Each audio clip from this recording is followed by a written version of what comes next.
بسم الله الرحمن الرحيم. ومن أحسن قولا ممن دعا إلى الله وعمل صالحا وقال إنني من المسلمين.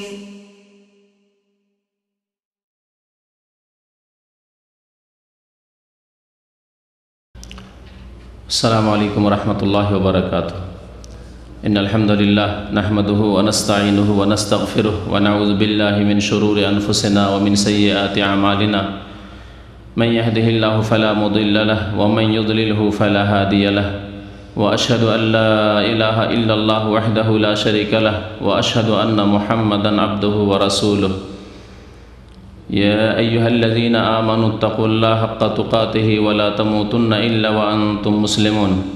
يا أيها الناس اتقوا ربكم الذي خلقكم من نفس واحدة وخلق منها زوجها وبث منهما رجالا كثيرا ونساء، واتقوا الله الذي تساءلون به والأرحام إن الله كان عليكم رقيبا. يا أيها الذين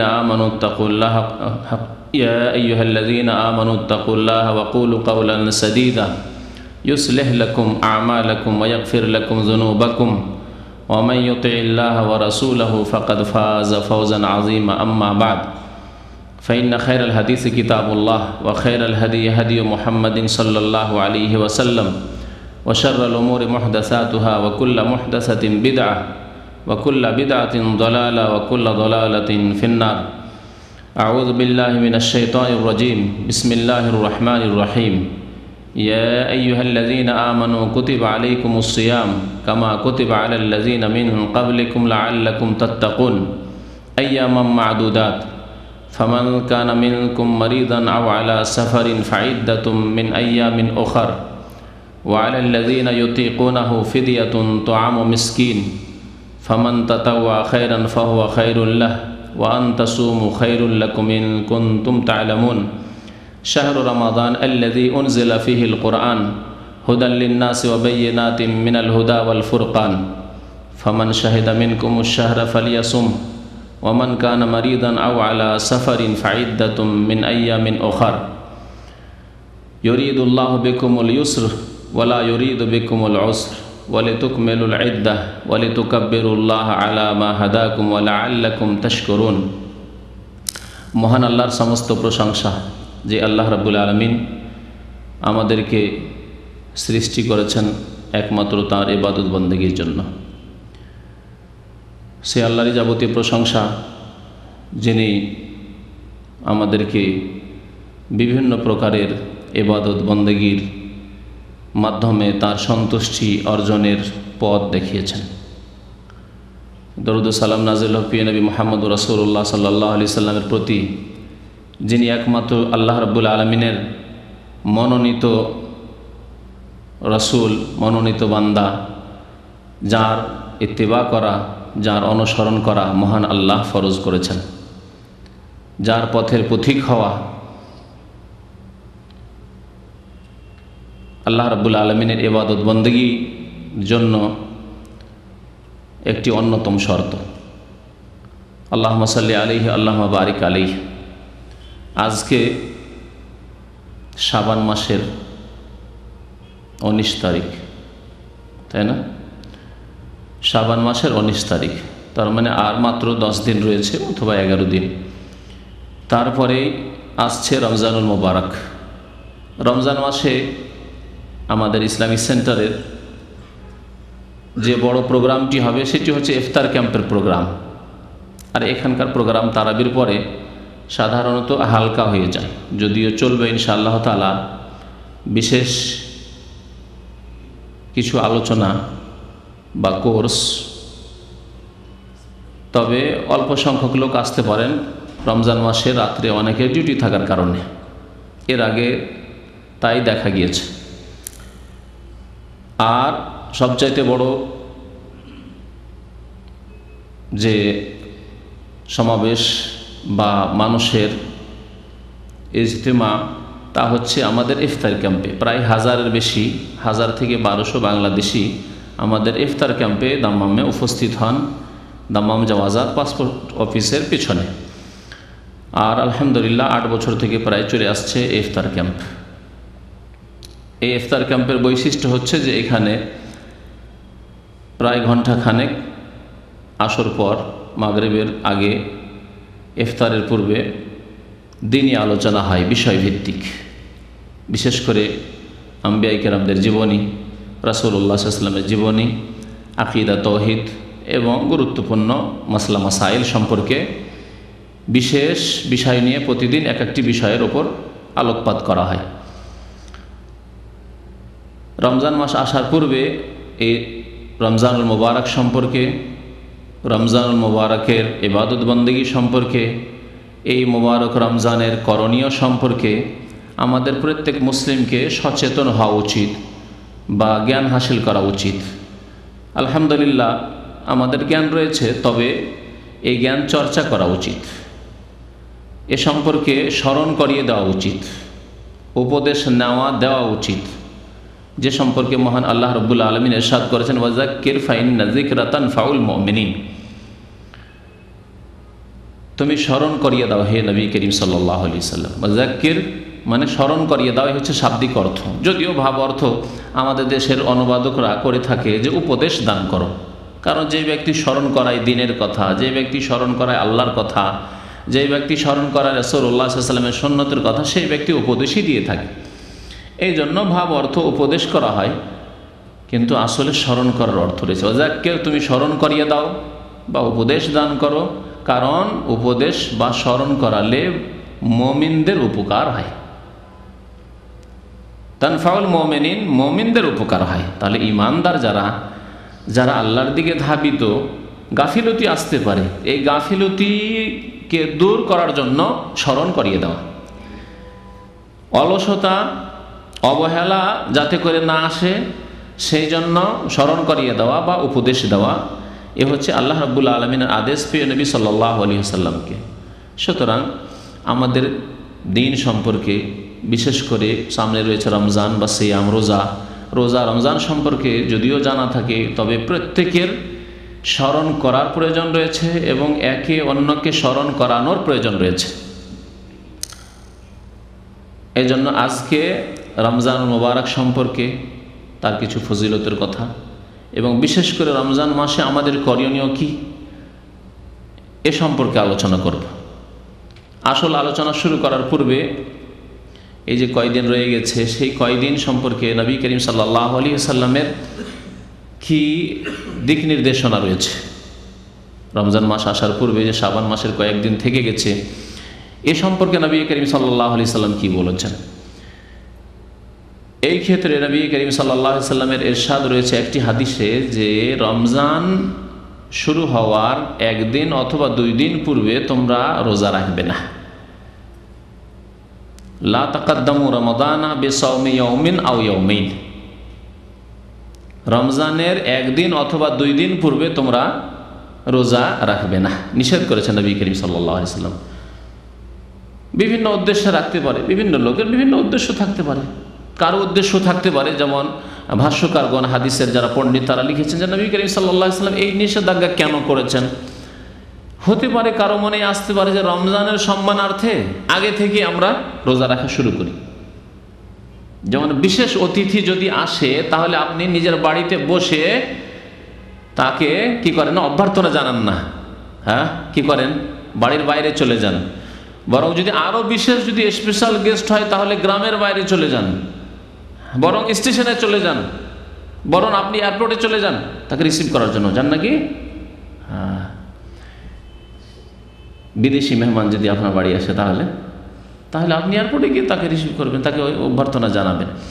তো হতে পারে কোনো মুসলিমদের মনে এই রকমের বিদাতি চিন্তাধারা আসতে পারে যে রমজানুল মুবারক আমাদের মেহমান, এমন মেহমান যে রমজানের মাধ্যমে মানুষের মার্জনা হয়, যে রমজানের মাধ্যমে অসংখ্য মানুষ জাহান্নাম থেকে মুক্তি পায়, অসংখ্য মানুষের জন্য জান্নাত অবধারিত হয়ে যায়। সুতরাং এই রমজানের অভ্যর্থনার জন্য আমি আগে থেকে রোজা শুরু করে দেব, রমজানের ইহতিরাম এবং সম্মানে। এই আশঙ্কাকে লক্ষ্য করে নবী করিম সাল্লাল্লাহু আলাইহি সাল্লাম নিষেধ করেছেন, যাতে করে এরকম বিদাত শুরু না হয়। এইভাবেই তো ভালো মনে করে যে বিদাতগুলি শুরু হয়েছে, যে বিদাতগুলি নফল পড়া, বিশেষ বিশেষ রাত্রে নফল পড়া কেন শুরু হয়েছে? খারাপ নিয়ত নিয়ে শুরু করেনি, কিন্তু নিয়ত ভালো করলেই যে সওয়াব হবে তা হবে না। কারণ ইবাদত বন্দেগী আল্লাহ রাব্বুল আলামিন আদেশ মোতাবেক করতে হবে আর রাসূলুল্লাহ সাল্লাল্লাহু আলাইহি ওয়াসাল্লামের তরিকা অনুযায়ী করতে হবে। এই কথাটি বিদাতীরা বুঝতে না পারায় তারা ভালো নিয়তই করছে, আমরা ভালো নিয়তই করছি, তো আমাদের উদ্দেশ্য তো সৎ, আমাদের উদ্দেশ্য সৎ। আব্দুল্লাহ বিন মাসউদ রাদিয়াল্লাহু তাআলা আনহু কুফার মসজিদে এরকমই কিছু বিদাতীদেরকে তাসবিহ জপতে দেখেছিলেন। প্রথম বিদাত লক্ষ্য করেছিলেন। সুনানে দারমিতে এই হাদিসটি রয়েছে যে আবু মুসা আশআরী রাদিয়াল্লাহু তাআলা আনহু, প্রখ্যাত সাহাবী আবু মুসা আশআরী রাদিয়াল্লাহু তাআলা আনহু, আলী রাদিয়াল্লাহু তাআলা আনহুর অত্যন্ত ঘনিষ্ঠ মানুষ। এই আবু মুসা আশআরী রাদিয়াল্লাহু তাআলা আনহু এই দৃশ্য প্রথম দেখলেন যে কিছু লোকেরা গোলাকার করে হালকা করে বসে আছে ইজতেমা, আর তাদের একজন মুরব্বী মুআল্লিম বসে আছেন, বয়স্ক মানুষ, আর তিনি বলছেন যে সাব্বিহু মিয়া, 100 বার করে তাসবিহ করো। 100 বার হইল, বলছে হামিদু মিয়া, 100 বার তোমরা আলহামদুলিল্লাহ পড়ো। আর একবার বলছে কাব্বিরু মিয়া, 100 বার আল্লাহু আকবার পড়ো তোমরা। আর সবাই শুরু করছে একসাথে আল্লাহু আকবার আল্লাহু আকবার আল্লাহু আকবার। হাল্লেলু মিয়া, 100 বার লা ইলাহা ইল্লাল্লাহ পড়ো। এই দৃশ্য দেখে হতভম্ব আবু মুসা আশআরী রাদিয়াল্লাহু তাআলা, সাহাবায়ে কেরামরা মওজুদ রয়েছেন, বহু সাহাবায়ে কেরাম তখন জীবিত রয়েছেন। আর এই নতুন কাজ আমরা জানতে পারলাম না, আজ পর্যন্ত নবী করিম সাল্লাল্লাহু আলাইহি ওয়াসাল্লামের সাথেও জানতে পারলাম না। 4 খলিফা চলে গেলেন, খলিফার রাশিদিনের জামানায় কোনো কারই শুনলাম। এই কেমন কথাবার্তা, এই কেমন ইবাদত হইল? জি, ছুটে গেলেন আব্দুল্লাহ বিন মাসউদের কাছে, হতে পারে তার কাছে আমার চাইতে বেশি ইলম আছে। জি, আব্দুল্লাহ বিন মাসউদ রাদিয়াল্লাহু তাআলা আনহু আসলেন, লম্বা ঘটনা খুব সংক্ষেপ করে দিচ্ছি। আসার পরে বললেন যে তোমাদের উদ্দেশ্য কি? বলছে ওয়াল্লাহি, আল্লাহর কসম করে বলছি, মা আরাদনা ইল্লাল খাইর, আমাদের উদ্দেশ্য তো সৎ, খাইর, আমরা তো নেকির জন্যই করছি। সুবহানাল্লাহ বলছি 100 বার, আলহামদুলিল্লাহ বলছি 100 বার, আল্লাহু আকবার বলছি 100 বার, লা ইলাহা ইল্লাল্লাহ বলছি 100 বার। ওয়াল্লাহি ইয়া আবু আব্দুর রহমান মা আরাদনা ইল্লাল খাইর, হে আবু আব্দুর রহমান, আব্দুল্লাহ বিন মাসউদের কুনিয়ত ছিল। আমাদের উদ্দেশ্য তো ভালো, তো বিদাতীদের উদ্দেশ্য ভালোই থাকে, ওদের উদ্দেশ্যতে কোনো কালাম নেই, উদ্দেশ্যের উপর আমরা কোনোদিন মন্তব্য করি না। কিন্তু উদ্দেশ্য হলেই যে সৎ পথে থাকবে না, বিদাত হচ্ছে গুমরাহি, কুল্লু বিদাতিন দালালাহ। তাই আব্দুল্লাহ বিন মাসউদ কি বলেছিলেন?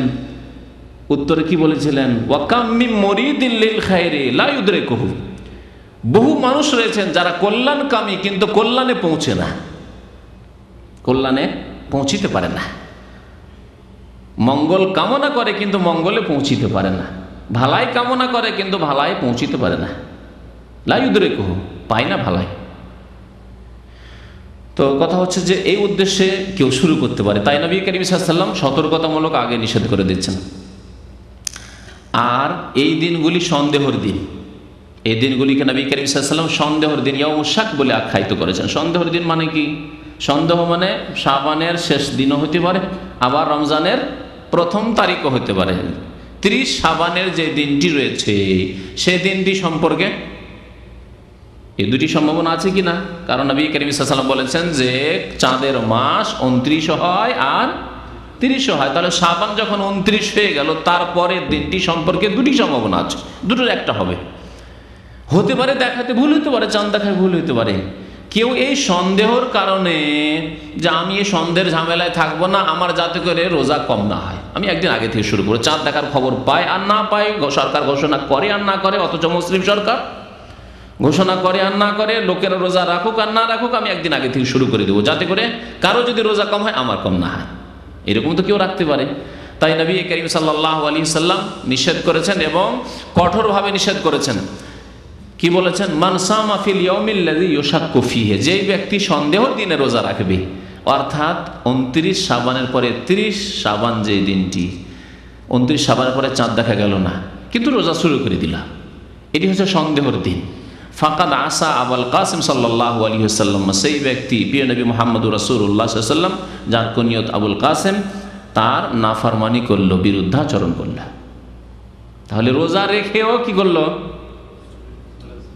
আল্লাহ রসুলের নাফরমানি করলো। আর আল্লাহ রসুলের নাফরমানি করলে কি জান্নাত না জাহান্নাম?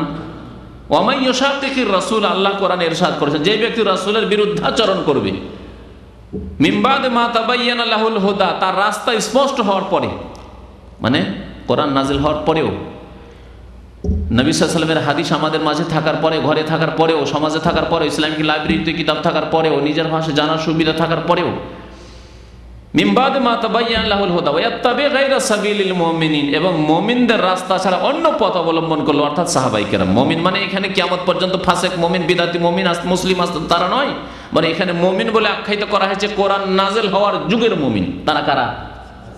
সাহাবায়ে কেরাম। তাহলে আদর্শ মানুষ আমাদের সাহাবায়ে কেরাম, আদর্শ মানুষ আমাদের নবী করিম সাল্লাল্লাহু আলাইহি ওয়াসাল্লামের পরে সাহাবায়ে কেরামের দল। তাদের কথা আল্লাহ কোরআনে এখানে বলেছেন, ওয়ায়াত্তাবি গায়রা সাবিলিল মুমিন, মুমিনদের রাস্তা ছাড়া যদি অন্য পথে চলে, তাহলে কোন পথে চলতে হবে? মুমিনের রাস্তায় চলতে হবে, সাহাবায়ে কেরামদের রাস্তায় চলতে হবে। আর অন্য পথে যদি কেউ চলে, শাস্তি আল্লাহ বলছেন, নু আল্লিহি মা তাওয়াল্লাহ, যে যেদিকে যেতে চাইবে আমি তাদেরকে ছেড়ে দেবো, স্বাধীনতা দিয়েছি আমি। ওয়া নুসলিহি জাহান্নাম, এবং তাদেরকে প্রবিষ্ট করব জাহান্নামে। তাহলে বোঝা গেল যে নবী করিম সাল্লাল্লাহু আলাইহি ওয়াসাল্লামের যদি কেউ নাফরমানি করে, যদি সাহাবায়ে কেরামদের পথ ছাড়া অন্য কোনো পথে চলে, সাহাবায়ে কেরামরা যেসব কর্ম আমল করেননি, দিন ধর্ম মনে করে, নেকি মনে করে, সেসব কাজ যদি করে, তো নুসলিহে জাহান্নাম, জাহান্নামের পথ, ও সাআত মাসিরা, এবং তার পরিণাম খুব খারাপ, আল্লাহ বলছেন। তাহলে সন্দেহের দিনে রোজা রাখা যাবে না। নবী করিম সাল্লাল্লাহু আলাইহি ওয়াসাল্লাম 15 শাবানের পরেও রোজা রাখতে নিষেধ করেছেন, যদিও রোজা রাখা কঠোরভাবে হারাম নয়, কিন্তু ওলামারা বলেছেন অপছন্দনীয়। তারপরে আর যদি কারো অভ্যাস থাকে, ব্যতিক্রম ওই ব্যক্তি, কারো যদি অভ্যাস থাকে প্রত্যেক মাসে সোমবার বৃহস্পতিবার রোজা রাখার, সোমবার বৃহস্পতিবার প্রত্যেক মাসে রোজা রাখতো, মুহররমে রাখে, সফরে রাখে, রবিউল আউয়াল রাখে, এইভাবে শাবানেও সোমবার বৃহস্পতিবার রোজা রাখবে, তার হক, যেহেতু প্রত্যেক মাসে সে রাখতে অভ্যস্ত, শুধু শাবানে নয়। তাহলে এই শাবান মাসের শেষ দিন 30 তারিখ বা 29 তারিখ যদি সোমবার হয়, যদি বৃহস্পতিবার হয়, তো সেই ব্যক্তি রোজা রাখতে পারবে না? পারবে না? পারবে। ইল্লা ইয়াকুনা সামাহু, এর আগে সে রোজা রাখতো, তাহলে সে রোজা রাখবে। ব্যতিক্রম, তাকে ছাড় দেওয়া হয়েছে ওই ব্যক্তিকে, যে ব্যক্তি এর আগে ওইভাবে রোজা রাখে, তারা রোজা রাখবে। আর যারা অন্য মাসে এরকম নফল রোজা রাখতো না, আর হঠাৎ করে শাবান মাসের শেষ তারিখে সোমবার পড়েছে, বা 29 তারিখে 30 তারিখে সোমবার অথবা বৃহস্পতিবার হয়েছে, আর সে রোজা রেখেছে, না, রোজা রাখবে না, নিষেধ করেছেন নবী করিম সাল্লাল্লাহু আলাইহি ওয়াসাল্লাম। তারপরে আসি এই রমজান মাস সম্পর্কে আলোচনায়, যে রমজান মাসে আমাদের করণীয় কি, রমজান মাসের ফজিলত বা কি। বহু ফজিলতের হাদিস রয়েছে রোজা এবং রমজান সম্পর্কে।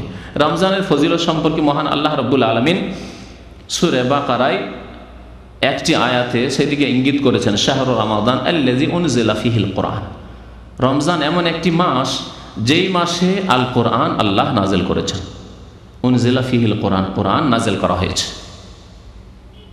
সাধারণ মানুষ যদি এই আয়াতের অনুবাদ পড়ে, তো কোরআন নাজিল হয়েছে, জানলাম যে কোরআন নাজিল হওয়ার সময়কাল, কোরআন নাজিল আরম্ভ হয়েছে, বা প্রথমবার কোরআন নাজিল হয়েছে, একটি ব্যাখ্যা। আর একটি ব্যাখ্যা হচ্ছে যে লৌহে মাহফুজ থেকে প্রথম আকাশে পুরা কোরআনকে এই রমজান মাসে নাজিল করে দেওয়া হয়েছে। তারপরে জিবরাইল আলাইহিস সালামকে দায়িত্ব দেওয়া হয়েছে, যখন যখন প্রয়োজন হবে, যখন যখন আল্লাহর আদেশ হবে যে অমুক অমুক সূরা, অমুক অমুক আয়াত আমার প্রিয় নবী মুহাম্মদ রাসূলুল্লাহ সাল্লাল্লাহু আলাইহি সাল্লামের কাছে ওহী করো, নিয়ে যাও, তখন তিনি নিয়ে আসবেন। তা রমজান মাসে কোরআন নাজিল হয়েছে, এর থেকে কি বা বুঝলাম? যদি সাধারণভাবে বুঝেন, কিন্তু একটু গভীরে গিয়ে বুঝতে হবে যে কোরআন নাজিল হওয়ার পরে পৃথিবীর কি পরিবর্তন এসেছে। এইরকম বিপ্লব পৃথিবীর কোনো ইতিহাসে আসেনি, আর কোনো মানুষ দিয়েও আসেনি। কোনো মানুষ দিয়ে এরকম বিপ্লব আসেনি, এবং কোনো ইতিহাসও আসেনি, কোনো দেশেও এরকম বিপ্লব আসেনি যেই বিপ্লব এসেছে প্রিয় নবী মুহাম্মদ রাসূলুল্লাহ সাল্লাল্লাহু আলাইহি সাল্লামের প্রতি আল কোরআনুল কারীম নাজিল হওয়ার পরে। এবং সার্বিক ক্ষেত্রে বিপ্লব, কিছু বিপ্লব হয় কি বিশেষ বিশেষ ক্ষেত্রের বিপ্লব, যেমন রাজনৈতিক বিপ্লব। এক দল হুকুমত করতো, রাজত্ব করতো, সেই থেকে উল্টে পাল্টে দিয়ে অন্য কোনো দল চলে আসে, এটা হচ্ছে রাজনৈতিক বিপ্লব।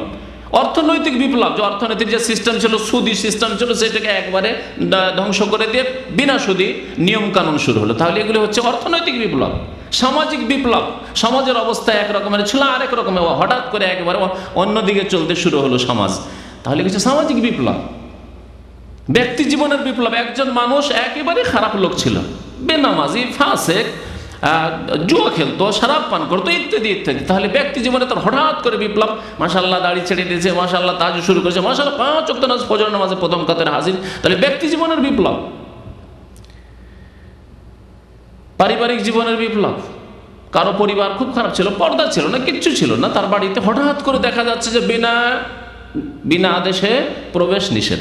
আমার গ্রামে এক বাড়ি ওইরকম ছিল, তারা ছিল বিদাতি। তো আলহামদুলিল্লাহ রাব্বিল আলামিন, ছাত্র জীবন থেকে তাদের সাথে আমার একটা চলাফেরা ছিল। তারা নামাজ পড়তো কিন্তু বিদাত করতো তারা, আর পর্দা বলে কোনো কিছু ছিল না তাদের। এই গেট দিয়ে ঢুকতো গ্রামের লোকের, আর ওই গেট দিয়ে বেরোতো। এরকম অনেক বাড়ি আছে গ্রামে, হ্যাঁ, মানে গোটা গ্রামের লোকের জন্য রাস্তা সেটা, তাদের বাড়িটা। হঠাৎ করে আলহামদুলিল্লাহ তারা যখন শিরক বিদআত থেকে তওবা করলো, আর আলহামদুলিল্লাহ যখন সঠিক জিনিস তারা বুঝতে পারলো, তার পর্দার ব্যাপারটা বুঝে উঠলো। স্কুল কলেজে পড়া মানুষ কিন্তু হঠাৎ করে পর্দার কথা বুঝলো। এখন বন্ধ করা যায় কি করে রাস্তা? গোটা গ্রামের লোকের অভ্যাস আছে বিনা অনুমতিতে তাদের উঠান দিয়ে এপার থেকে ওপার বেরিয়ে যাবে, রাস্তা সেটি। এই রাস্তা কি করে বন্ধ করা যায়? বিপ্লব, পারিবারিক বিপ্লব, বিপ্লব ঘটাইতে হবে। তাহলে কিছু লোকের মনে অসন্তুষ্টি আসবে, নারাজ হবে কিছু লোক। এ কথা পরোয়া করলে কোনোদিন বিপ্লব আসেনি। জীবনে যে কোনো মানুষ বিপ্লব নিয়ে এসেছে, তার ওপর বহু লোক অসন্তুষ্ট হয়েছে, হয় নাকি? এই জাজিরা আরবের শাইখুল ইসলাম মুহাম্মদ বিন আব্দুল্লাহ রহমতুল্লাহ আলাইহ যে বিপ্লব নিয়ে এসেছেন, ধর্মীয় বিপ্লব। কবর মাজার পূজা ছিল এখানকার ধর্ম, নাজদের ধর্ম। সাহাবায়ে কেরামদের কবরের পূজা হতো, তাবেঈনদের কবরের পূজা হতো। কোথায় একটি কবর আর নেই, মাজার নেই। কবর আছে সাধারণ কবর হিসাবে, যেমন অন্য একজন সাধারণ মিসকিনের কবর থাকে, তেমন সবার কবর রয়েছে। কোনো কবর পাকা নেই, কোনো কবর উঁচা নেই, 3 হাত উঁচা নেই, কোনো কবরে কোনো ফুল নেই, কোনো কবরে চাদর নেই। এই বিপ্লব আসলো কোত্থেকে? যখন আসলো তখন সবাই কি সালামি পেশ করলো, না সারা বিশ্বের বিদআতপন্থীরা তাদেরকে গাল দিলে যে ওয়াহাবি, আর ওয়াহাবি মানে মুসলমান নয়? তাহলে বোঝা গেল যে অসংখ্য মানুষ অসন্তুষ্ট হবে যে কোনো বিপ্লব আসলে। তাদেরকে বললাম যে যদি বাড়িতে পর্দা করতে হয় তাহলে গ্রামের কিছু লোক অসন্তুষ্ট হবে, কিন্তু এই অসন্তুষ্টির পরোয়া করলে হবে না। গেটের বাইরে লিখে দেন বিনা আদেশে প্রবেশ নিষেধ, লিখে দেন। আর দরজা লাগিয়ে দেন। দরজা ছিল না খোলা, দরজা থাকবে, তাহলে সেখানে দরজা বন্ধ থাকবে, আপনারা নিজেরা ঢুকবেন। এমনি দরজা লক করা থাকবে না, কিন্তু দরজা থাকবে, লিখা থাকবে। তারপরে যদি কেউ ঢুকে বলে থামেন, বাইরে বসার জায়গা আছে, রাস্তা বাইরে দিয়ে আছে, এখান দিয়ে রাস্তা নেই। অসন্তুষ্টি কিছু লোকেরা হবে, তাহলে বিপ্লব আসবে। জি, তো কোরআনে কারীম বলছিলাম যে কোরআনে কারীম নাযিল হওয়ায় কি ধরনের বিপ্লব এসেছে বলতে পারেন? হ্যাঁ, কি ধরনের বিপ্লব? একরকমের বিপ্লব এসেছে, সার্বিক বিপ্লব এসেছে, ব্যক্তি জীবনে বিপ্লব এসেছে। যেই উমর রাদিয়াল্লাহু তাআলা আনহু নবী করিম সাল্লাল্লাহু আলাইহি ওয়াসাল্লামকে খুন করার জন্য চলে আসছেন, আল্লাহু আকবার, আর রাস্তায় সূরা তাহার কয়টি আয়াত মাত্র বোনের কাছ থেকে শুনছেন, আর সাথে সাথে বলছেন দুল্লুনি আলা মুহাম্মদ, বলো মুহাম্মদ সাল্লাল্লাহু আলাইহি ওয়াসাল্লাম কোথায় আছো? কেন তুমি যাবে? তুমি কি খুন করতে যাবে? না না না না, আমি কলেমা পড়বো, আমি কলেমা পড়বো। বুঝতে পেরেছি যে এই যে তোমার তেলাওয়াত শুনলাম, এই মানুষের কথা নাই, মানুষের কথা নাই, ঐশী বাণী। ব্যক্তি জীবনের বিপ্লব হঠাৎ করে, কট্টর দুশ্মন আর অন্তরঙ্গ বন্ধু হয়ে যাচ্ছে সাথে সাথে, 2-4 মিনিটের মধ্যে, মুহূর্তের মধ্যে। হিন্দার মতো দুশ্মন ইসলামের, নবী করিম সাল্লাল্লাহু আলাইহি সাল্লামের আপন চাচা, প্রিয় চাচা, সম্মানিত চাচা হামজা রাদিয়াল্লাহু সাইয়্যিদুশ শাহাদা, তাকে তার বুককে চিরে ফেড়ে কলিজাকে চিবিয়ে নিচ্ছে, চিবিয়ে নিয়ে গিলার চেষ্টা করলো। গিলতে যখন পারল না তখন উগলিয়ে ফেললো বমি করে। সেই হিন্দার মতো ইসলাম দুশ্মন কট্টর, সেই কলেমা পড়ে মুসলমান হয়ে যাচ্ছে। আল্লাহু আকবার। খালিদ বিন ওয়ালিদ, আবু সুফিয়ান, যাদের নেতৃত্বে নবী করিম সাল্লাল্লাহু আলাইহি সাল্লামের দাঁতে মোবারক শহীদ হয়েছে, মাথা জখম হয়ে আহত হয়েছে, আর তারা তখন কাফেরদের পক্ষ থেকে নেতৃত্ব দিচ্ছিল। কিন্তু কিরকম বিপ্লব আসলো যে সেই খালিদ বিন ওয়ালিদের দ্বারা, আল্লাহু আকবার, সে পারস্য সাম্রাজ্যের পতন ঘটল। আল্লাহু আকবার। তার ব্যক্তি জীবনের বিপ্লব, পারিবারিক জীবনে বিপ্লব ঘটেছে। জেনাটা কোনো রকমের দোষ ছিল না, এমন একটা যুগ ছিল, জাহিলির যুগ। কি ধরনের পারিবারিক বিপ্লব ঘটলো যে এমন পর্দা করা শুরু করলেন সাহাবিয়াতরা যে শুধু একটি চক্ষু খোলা থাকতো, একটি চক্ষু ছাড়া আর কিছু খোলা থাকতো না, যে চক্ষু দিয়ে দেখতেন, আর একটি চোখ বন্ধ থাকতো, কারণ এত তো পাতলা কাপড় পাওয়া যাবে না, সুতরাং মোটা কাপড় দিয়ে একটি চক্ষু ঢেকে আর একটি চোখ শুধু খোলা তো, যেই চক্ষু দিয়ে দেখতেন। অথচ তার পূর্বে জাহিলি যুগে পর্দা তো দূরের কথা, জেনা কোনো দোষের ব্যাপার ছিল না। যে কোনো পাপ, সামাজিক বিপ্লব আসলো, পারিবারিক বিপ্লব আসলো, অর্থনৈতিক বিপ্লব আসলো, সুদ, নবী করিম সাল্লাল্লাহু আলাইহি ওয়াসাল্লামের আপন চাচা আব্বাস সবচেয়ে বড় সুদ করছিলেন। আল্লাহু আকবার। কলেমা পড়লেন, নবী করিম সাল্লাল্লাহু আলাইহি ওয়াসাল্লাম বললেন যে আজকে থেকে সুদ হারাম। তুমি কলেমা পড়েছো, সুদ হারাম, সুদের ব্যবসা করতে তুমি, আর সুদ হারাম হওয়ার ঘোষণা করছি। আর যত লোকের কাছে আমার চাচা আব্বাসের টাকা পড়ে রয়েছে, ধার দেওয়া রয়েছে, ঋণ দেওয়া রয়েছে, আমি ঘোষণা করছি যে সর্বপ্রথম যে সুদ রহিত করছি, আর এর ঘোষণা করছি তা হচ্ছে রেবাল আব্বাস ইবনে আব্দুল মুত্তালিব, আব্দুল মুত্তালিবের ছেলে আব্বাস আমার চাচার যে সুদ, আর সুদ দিতে হবে না, রউস আমওয়াল, যা আসল পুঁজি নিয়েছো তা ফেরত দিবে শুধু। অর্থনৈতিক বিপ্লব, রাজনৈতিক বিপ্লব, আল্লাহু আকবার। জি, বিচার বিভাগের বিপ্লব, সার্বিক বিপ্লব কার দ্বারা? কোরআন দ্বারা। শাহরু রমাদান আল্লাযী উনজিলা ফীহিল কোরআন। আরেকটি কথা বলি, কোরআনে কারীম যেই সময় নাজিল হয়েছিল মক্কাতুল মুকাররমায়, কাবার চারিদিকে কতটি মূর্তির পূজা হইতো বলেন দেখি? কাবার চারিদিকে, মক্কায় নয়, অনেকে ভুল বলে যে মক্কাতে 360টি মূর্তির পূজা হয়তো না। ওয়া হাউলাল কাবাতে হাদিসে রয়েছে ওয়া হাউলাল কাবাতে 360 সানামান। শুধু কাবার চারিদিকে ওই তওয়াফের জায়গায়, যেটাকে মাতাফ বলা হয়, যেই জায়গায় আজকে তওয়াফ করছেন, সেখানে 360টি মূর্তি ছিল। 1400 বছর আগে যদি 360টি মূর্তি থাকে, আজকে কত হাজার মূর্তি সেখানে হইতো ভাবতে পারেন? আর কত বড় মন্দিরে পরিণত হইতো ভাবা যায় কি? একটা উদাহরণ দিলে বুঝতে পারবেন। ভারত, বাংলাদেশ, পাকিস্তানে কত লক্ষ লক্ষ মাজার আছে।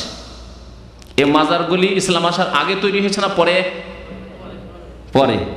আর পরেও নবী করিম সাল্লাল্লাহু আলাইহি ওয়াসাল্লামের পরে কাছাকাছি 500 বছর তৈরি হয়নি। তার মানে এই 1400 বছর আরো 500 বছর কম করে দেন, তাহলে বাঁচে কত? 900 বছর। এই 900 বছরের মধ্যে লক্ষ লক্ষ মাজার এক একটি দেশে তৈরি হয়েছে। ভারত, বাংলাদেশ, পাকিস্তান উপমহাদেশে যে মাজারের দেশ, এই সব দেশে। তাহলে 900 বছরের মধ্যে যদি লক্ষ লক্ষ মাজার মুসলিম, এক শ্রেণীর মুসলিমদের দ্বারা তৈরি হয়, যেখানে আল্লাহ ছাড়া অন্যকে সেজদা করা হচ্ছে, আল্লাহ ছাড়া অন্যের কাছে দোয়া করা হচ্ছে, তাহলে মক্কার মুশরিকদের মাঝে যদি কোরআনে কারীম নাজিল না হতো, তো কত লক্ষ লক্ষ দেবী দেবতার মূর্তি, পুতুল, প্রতিমার পূজা হতো। চিন্তা করতে পেরেছেন? আল্লাহ রাব্বুল আলামিন অসংখ্য মানুষকে আল কোরআনুল কারীম দিয়ে হিদায়াত করেছেন। আল্লাহু আকবার। সুদূর বাংলাদেশে মধ্যখানে 75% কাফের হিন্দু থেকে গেল ভারতে, আর সুদূর বাংলাদেশে 90% মুসলমান হয়ে গেল। ভাগ্যবান নয় কি এই মুসলিমরা যারা জন্মগত ইসলাম পেয়ে গেছে? বলুন আলহামদুলিল্লাহ, আলহামদুলিল্লাহ। যারা ভারতে কাফেরদের মাঝে থেকে, হিন্দুদের মাঝে থেকেও ইসলাম পেয়ে গেছে, কত শুকরিয়া আদায় করা উচিত। আলহামদুলিল্লাহ যে আমরা মুসলমান হয়েছি, আমাদের ঘরে ঘরে ইসলাম পৌঁছে গেছে। এই কোরআন নাজেল হলে তা হতো কি? কোরআন যদি নাজেল না হতো তাহলে তা হতো কি? অসম্ভব।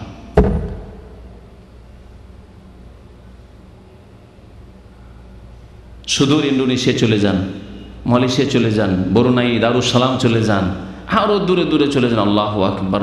অসংখ্য মানুষকে আল্লাহ রাব্বুল আলামিন জাহান্নামের রাস্তা থেকে মুক্তি দিয়েছেন। ওয়া কুনতুম আলা শাফা হুফরাতিন মিনান নার ফাআনকাযাকুম মিনহা।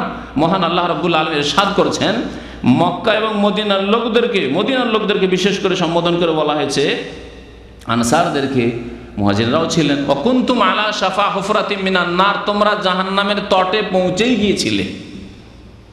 জাহান্নামের হুফরা মানে গর্ত, জাহান্নামের গর্তের তটে তোমরা পৌঁছে গেছিলে, কিনারায় পৌঁছে গেছিলে। ফাআনকাযাকুম মিনহা, আল্লাহ তোমাদেরকে সেখান থেকে উদ্ধার করলেন। কিসের দ্বারা উদ্ধার করলেন? আল কোরআনুল কারীম নাযিল করে, শাহরু রমাদান আল্লাযী উনজিলা ফীহিল কোরআন। প্রিয় নবী মুহাম্মদুর রাসূলুল্লাহ সাল্লাল্লাহু আলাইহি ওয়াসাল্লামের প্রতি এই আসমানি সিলেবাস নাযিলের মাধ্যমে। এর চাইতে বড় ফজিলত আর রমজান মাসের বলার প্রয়োজন নেই। তারপরে বহু ফজিলতের কথা নবী করিম সাল্লাল্লাহু আলাইহি ওয়াসাল্লাম ইরশাদ করেছেন। একটি হাদিসে ইরশাদ করেছেন, ইযা জাআ রমাদান, যখন রমজান এসে যায়, ফুতিহাত আবওয়াবুল জান্নাহ, তখন জান্নাতের দরজা সমূহ খুলে দেওয়া হয়। ওয়া গুল্লিকাত আবওয়াবুল জাহিম, কোন হাদিসে রয়েছে গুল্লিকাত আবওয়াবুন নিরান, একই কথা। জাহিম জাহান্নাম, আর নিরান নারের বহু বচন। জাহান্নামের দরজাগুলিকে বন্ধ করে দেওয়া হয়।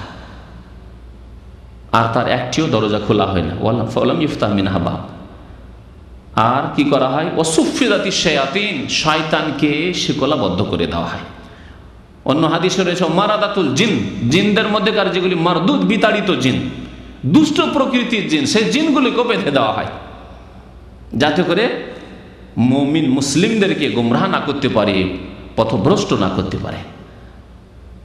যার পরিণত স্বরূপও দেখা যায় যে রমজান মাস আসলে খারাপও ভালো হয়ে যায়, অনেকটা খারাপ লোকও অনেকটাই ভালো হয়ে যায়। মসজিদে ভিড়ভাড় শুরু হয়ে যায়, মসজিদের জায়গা পাওয়া মুশকিল হয়ে যায়। আর যেমনই শয়তানকে ছেড়ে দেওয়া, ঈদের রাত যেমনই হলো শয়তানকে ছেড়ে দেওয়া হলো, তখন ঈদের রাতে এক শ্রেণীর ফাসেক মুসলিমরা ঈদের খুশি নাচ গানের মাধ্যমে আর মাদক দ্রব্যের মাধ্যমে আর অবাধ মিলামিশার মাধ্যমে শুরু করে দিল। ঈদ পড়ে আমাদের দেশে, ভারত উপমহাদেশে ঈদ পড়ে শোনা কথা বলছি, আর শোনা কথা হলেও বহু লোকের কাছ থেকে শুনেছি যে ঈদ পড়ে যুবক যুবতী একসাথে, স্কুল কলেজের ফ্রেন্ড সব যুবক যুবতী একসাথে সিনেমা হলে, মুসলমানের বাচ্চাদের, অমুসলিমদের কথা না হয়। জি, কারণ রাতের যে ছাড় পেয়ে গেছে শয়তান, শয়তান যে 1 মাস বাঁধাচ্ছিল। তো রমজান মাস হচ্ছে একটা সুযোগ আল্লাহ রাব্বুল আলামিনের পক্ষ থেকে, সুবর্ণ সুযোগ, তওবার সুযোগ, আল্লাহ রাব্বুল আলামিনের মাগফিরাতের সুযোগ। এই রমজান মাসে আমাদের করণীয় কি, সেদিকে ফিরে আসি। রমজান মাসে আমাদের বেশ কিছু করণীয় রয়েছে। আপনাদের সামনে আজকে 10টি করণীয় বর্ণনা করব রমজান মাসে। প্রথম করণীয়, কে বলতে পারেন প্রথম করণীয় রমজান মাসের? প্রথম আমল এবং সবচাইতে বড় আমল রমজান মাসের, সিয়াম পালন করা। রমজান মাসের বলছি কারণ সবচেয়ে বড় ইবাদত হচ্ছে মুমিনের নামাজ, অবশ্যই, কিন্তু নামাজ তো সারা বছর পড়তে হবে, শুধু রমজান মাসে পড়ে তো কাজ হবে না। আর একটি কথা এখানে বলে দিই যে রমজান মাসে রোজা রাখলে, যাকাত দিলে, অন্য অন্য ইবাদত করলে, হজ করলে, উমরা করলে তার আগে নামাজ সুন্দর হইতে হবে। কারণ মুহাদ্দিসিনে কিরাম, আহলে সুন্নাত ওয়াল জামাত, উলামায়ে কেরাম, যারা গবেষক উলামায়ে কেরাম, তাদের মত হচ্ছে যে যেমন কালেমা লা ইলাহা ইল্লাল্লাহ শর্ত সহ তার দাবি দাওয়া পূরণ করা সমস্ত ইবাদত কবুল হওয়ার জন্য, এমনকি নামাজ কবুল হওয়ার জন্য শর্ত। কারো যদি লা ইলাহা ইল্লাল্লাহ ঠিক না থাকে তো নামাজ পড়ে লাভ আছে। অনেক অমুসলিম নামাজ পড়তে ভালো লাগে, সৌদি আরবে নামাজ পড়ে, মুসলমান হবে না কিন্তু নামাজ পড়ে, মসজিদে ঢুকে যায়। বিশেষ করে এই শিকর মতো মসজিদগুলোতে অনেক সময় এরকম খবর হয় যে অমুসলিম এসে আর রোদ্রে কোথায় দাঁড়িয়ে থাকবো, ভালোও লাগছে, ঠান্ডাও লাগছে, ঢুকে গেল মসজিদে, নামাজ পড়ে নিল। অনেক অমুসলিম মুসলমান হয়েছে আমাদের কাছে এসে, তাদের কাছ থেকে মুসলমান হওয়ার 6 মাস 1 বছর আগে থেকে এসে নামাজ পড়ে, মুসলমান হয়নি, কলেমাই পড়েনি, কলেমার ব্যাখ্যা করে তাকে বোঝানো হয়নি, কিন্তু নামাজ পড়ে এমনিতেই। রোজা রাখে এরকম এক বাংলাদেশি ছিল এখানে দীর্ঘদিন, বছর খানেক, অনেক ভাইরা যারা পুরানো ভাইরা শুক্রবার এসে আমার বক্তব্য শুনতেন এবং মুসলমানদেরকে আরো উৎসাহিত করতেন যে যাচ্ছ না কেন তোমরা শিখতে ওখানে। তো কাজে আসবে নামাজ, রোজা, কলেমা যদি ঠিক না থাকে, লা ইলাহা ইল্লাল্লাহ, আল্লাহ ছাড়া কেউ ইলাহ নেই, আল্লাহ ছাড়া কেউ সেজদার হকদার নেই, আল্লাহ ছাড়া কারো কাছে দোয়া করা যাবে না। কেউ যদি লা ইলাহা ইল্লাল্লাহ পড়ে, আবার ইয়া গাউসুল আজম মদদও বলে, ইয়া খাজা বাবা মদদও বলে, যদি আল্লাহ ছাড়া অন্যকে সেজদা করে, ওরসের মেলায় গিয়ে মাজারকে সেজদা করে, তাহলে এই কলেমা কি কাজ দেবে? কোনো কাজে আসবে না। কারণ কলেমার যে দাবি তা সে পূরণ করলো না, কলেমার অর্থই সে বুঝলো না, কলেমাকে মনে করলো যে মন্ত্র, হিন্দুদের মন্ত্র না, মন্ত্র নাই, কলেমার বাস্তবায়ন হইতে হবে, বাস্তব দিন। দিনে ইসলাম হচ্ছে বাস্তব জীবনের দিন। তো যেমন কালেমা লা ইলাহা ইল্লাল্লাহ ঠিক করে তারপর নামাজ পড়তে হবে, তাহলে অন্যান্য ইবাদত কবুল হবে।